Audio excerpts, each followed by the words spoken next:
Assalamualaikum warahmatullahi wabarakatuh. Perkenalkan, nama saya Dian Kartika. Saya mengajar di SMA Negeri 3, mengajar pendidikan jasmani. Alhamdulillah, kesempatan pada hari ini saya diberi tugas untuk menjelaskan kesehatan pribadi.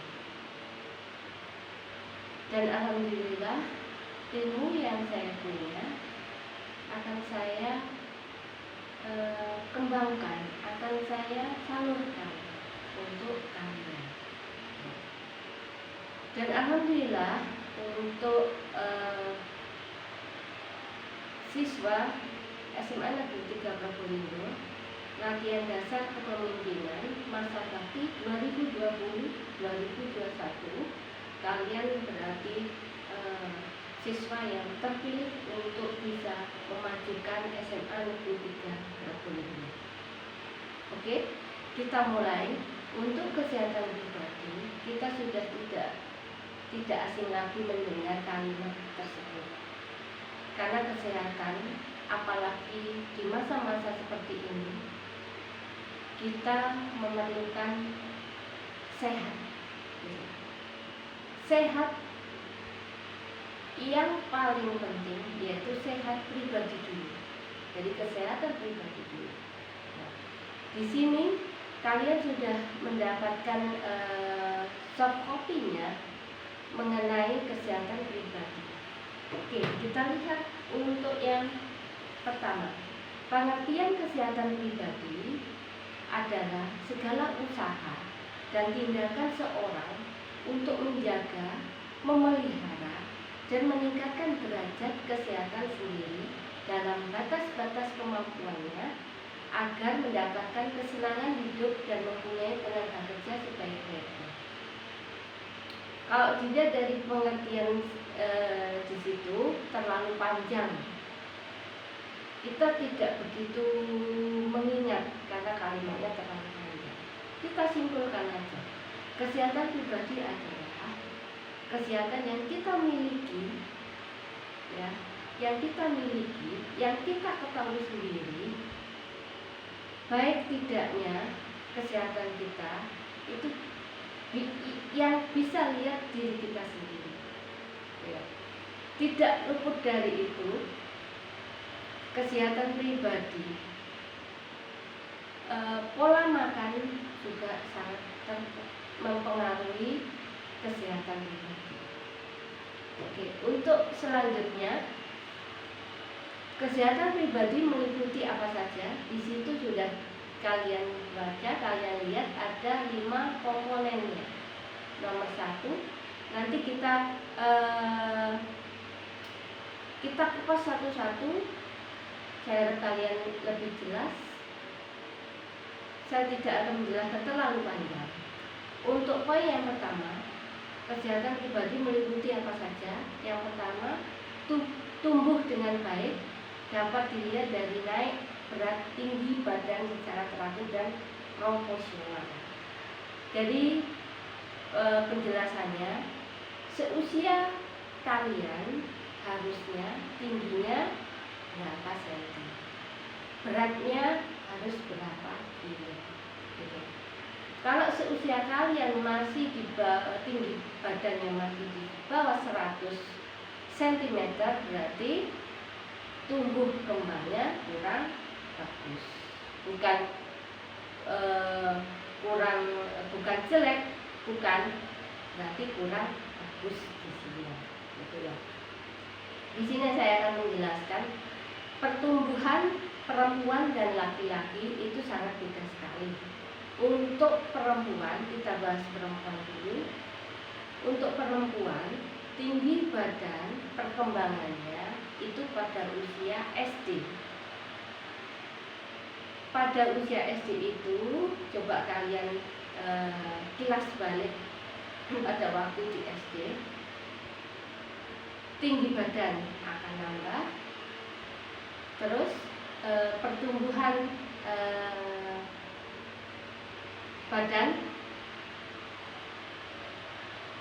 payudara akan membesar, pertumbuhan bulu di ketiak dan di sekitar kemaluan. Nah, untuk cewek itu pertumbuhannya bisa dilihat di usia SD. Untuk laki-laki di usia SMP. Suaranya akan berubah, keluar canggung, ya.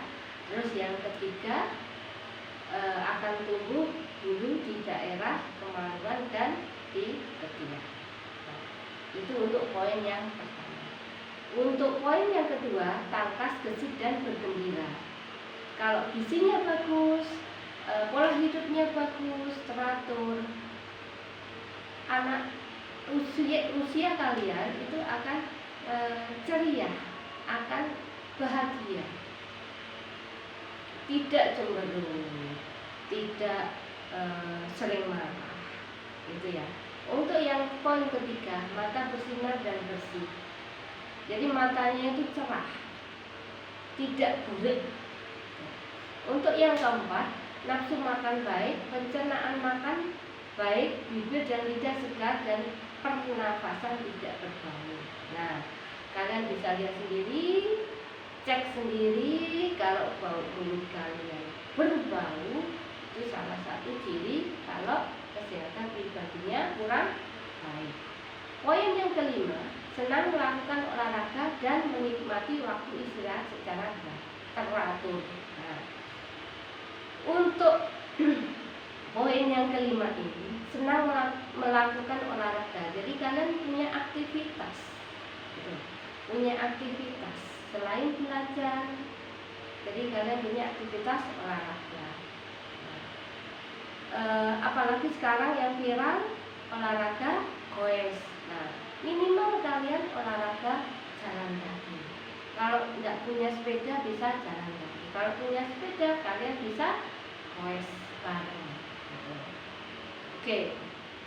Selanjutnya, faktor yang mempengaruhi kesehatan pribadi. Itu di situ ada 5 poin juga. Udara yang kita hirup, ya, kita harus lihat rumah kita di daerah mana. Kalau di daerah perkotaan, dekat pabrik atau di dekat sampah, limbahnya, udaranya otomatis berpengaruh dengan yang kita hirup. Yang kedua, air minum yang kita konsumsi. Nah, kita lihat di daerah Probolinggo itu kadar airnya terlalu banyak kapur. Nah, makanya hati-hati. Lebih baik apa? Kalau minum air putih dimasak dulu. Untuk yang ketiga, tingkat istirahat yang cukup. Nah, ini yang saya tekankan pada kalian, apalagi dengan situasi seperti ini, kalian sudah tidak sekolah, lebih banyak di rumah, ya. Kalau malam begadang, pagi tidur, jadi tidak punya aktivitas yang berarti. Itu tolong dikurangi. Yang keempat, faktor makanan yang kita konsumsi. Nah, ini sangat-sangat berpengaruh di kesehatan pribadi. Kenapa? Karena makanan yang kita makan masuk ke dalam tubuh kita, diproses di dalam tubuh kita, nanti menghasilkan tenaga. Nah, kalau yang kita makan itu tidak bergizi, maka pengaruh juga ke tubuh kita. Akhirnya organ-organ tubuh yang ada di dalam tubuh kita itu juga pengaruh. Contohnya minuman, sekarang macamnya banyak sekali minuman. Pop ice, terus Sprite, ya, Coca-Cola, ya. Itu kalau kita setiap hari mengkonsumsi, ya, di dalam minuman itu terkandung apa? Gula yang sangat tinggi, yang pertama. Yang kedua, pewarna yang belum tentu kita tahu kalau itu bukan pewarna asli. Nah, yang ketiga, akibatnya yang bekerja di dalam tubuh kita itu akan berat.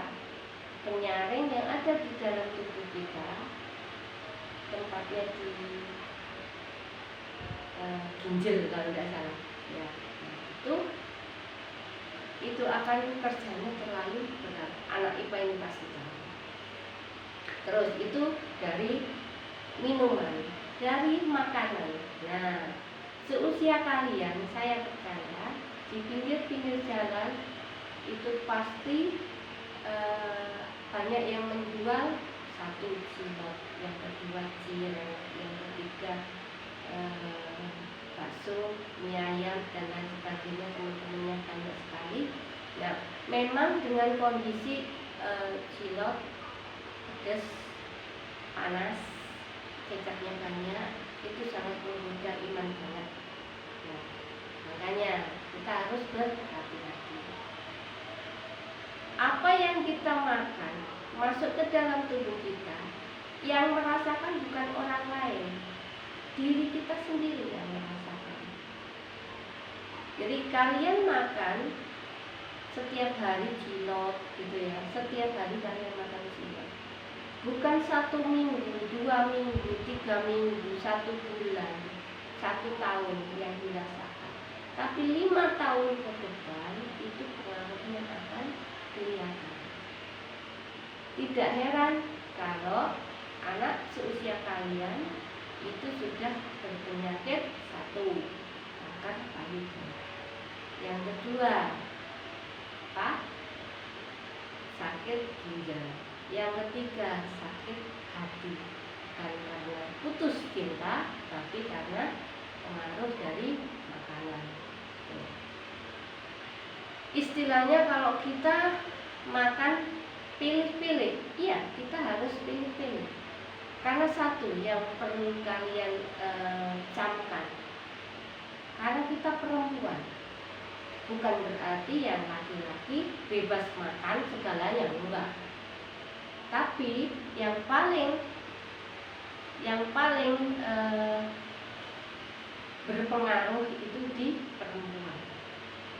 Nanti session nggak tahu kapan saya pasti menjelaskan mengenai perempuan, terutama untuk kanker payudara.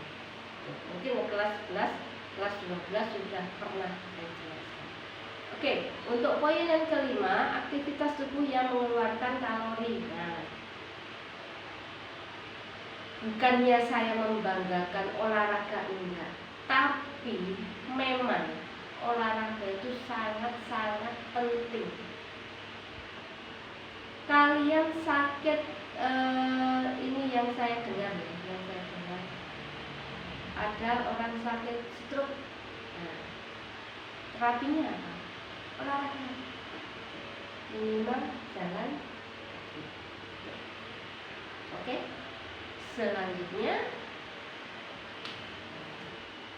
di sini kita sampai ke kesimpulan. Kesimpulan dari kesehatan pribadi yang saya jelaskan itu, saya ini menyimpulkan apa yang kita konsumsi, apa yang masuk ke tubuh kita, itu akan berdampak pada aktivitas dan kualitas hidup kita. Yang kedua, yang merasakan enak tidaknya tubuh kita itu bukan orang lain, tapi kita sendiri. Oke, untuk ini mungkin yang terakhir, saya sedikit ada motivasi buat kalian. Jadi harta sejati adalah kesehatan, bukan emas dan perak. Oke, saya harap kalian sudah mengerti, dan saya harap kalian setelah saya jelaskan ini, kalian introspeksi diri, apa makanan apa yang saya makan itu harus yang masuk ke tubuh kita, itu harus yang bergizi. Di sini ada pertanyaan, 2 pertanyaan buat kalian. Poin yang menarik ini poin yang kedua. Poin yang pertama dulu. Menurut kalian aktivitas yang berarti itu apa saja? Sebutkan. Yang nomor 2, buat program mengenai aktivitas sehari-hari kalian, dikumpulkan ke panitia. Program yang bagus dapat bingkisan dari saya, dan saya ambil 3 orang. Oke, jelas? Saya tunggu jawaban kalian di selembar kertas, tulis selembar kertas, kasihkan ke panitia, panitia mengumpulkan ke saya. Oke, terima kasih. Itu aja. Assalamualaikum warahmatullahi wabarakatuh.